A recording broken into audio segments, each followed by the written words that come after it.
Think and Grow Rich by Napoleon Hill. All achievement and all earned riches have their beginning in an idea, and sometimes all that idea needs is an opportunity. However, opportunity often comes disguised in the form of misfortune or temporary defeat. Perhaps this is why so many fail to recognize opportunity. One of the most common causes of failure is the habit of quitting when one is overtaken by temporary defeat. Those that are successful learn the art of converting defeat into stepping stones to opportunity. All you need to achieve success is one sound idea. When you begin to think and grow rich, you will observe that riches begin with a state of mind, with a definite purpose. One of the main weaknesses of mankind is the average man's familiarity with the word impossible. He knows all the rules which will not work. He knows all the things which cannot be done. However, you aren't like him.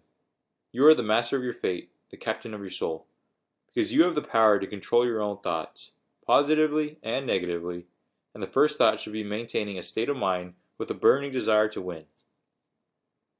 The starting point of all achievement is desire.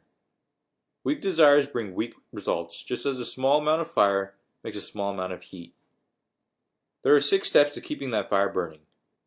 First step is fixing in your mind the exact amount of money you desire. It isn't sufficient enough to say, I want plenty of money. Be definite as to the amount. Second, determine exactly what you intend to give in return for the money you desire. There is no such reality as something for nothing. Third, establish a definite date when you intend to possess the money you desire. Fourth, create a definite plan for carrying out desire and begin at once, whether you are ready or not to put this plan into action. Fifth, write out a clear, concise statement of steps 1 through 4. And finally, sixth, read your written statement aloud twice daily. If you do not see great riches in your imagination, you will never see them in your bank account. Desire alone isn't enough. You must also have faith. If a man repeats a lie over and over, he will eventually accept the lie as truth. Moreover, he will believe it to be the truth. Every man is what he is because of the thoughts which he permits to occupy his mind. The subconscious mind is like a garden, in which weeds will grow if the seeds of more desirable crops are not planted. You have to decide whether or not the reward for which you are striving for is worth the effort, and if you do, the first seed is planted. The next step is to accumulate specialized knowledge. General knowledge, no matter how much you know, is useless in the accumulation of money. Knowledge is only potential power. It becomes power only when and if it is organized into definite plans of action and directed to a definite end.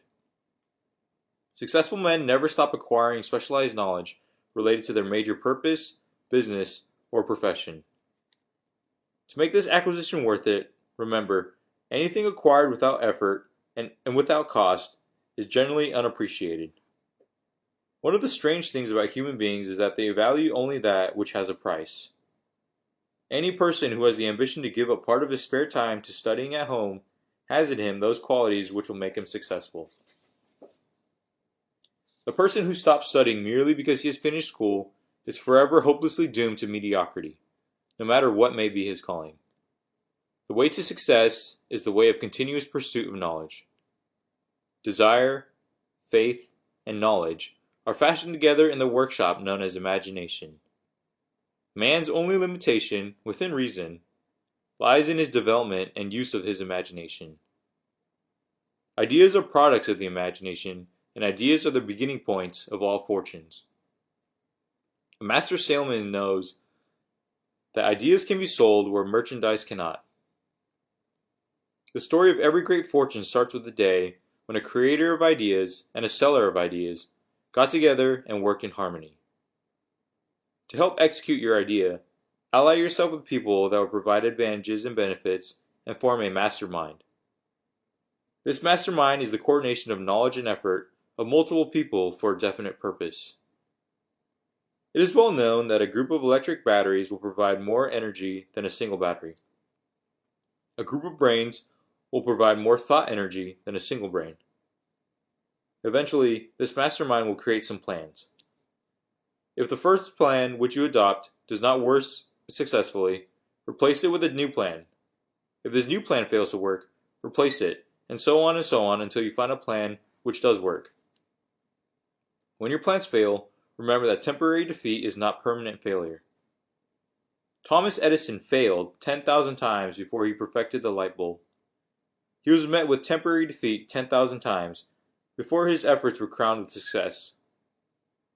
We see men who have accumulated great fortunes, but we often recognize only their triumph, overlooking the temporary defeats which they had to surmount before arriving. If you take one thing away, it should be this: nature has endowed man with absolute control of one thing: thought. You either control your mind or it controls you. So get out, control your mind, and think and grow rich. If this video added value to your life, please like, comment, and subscribe.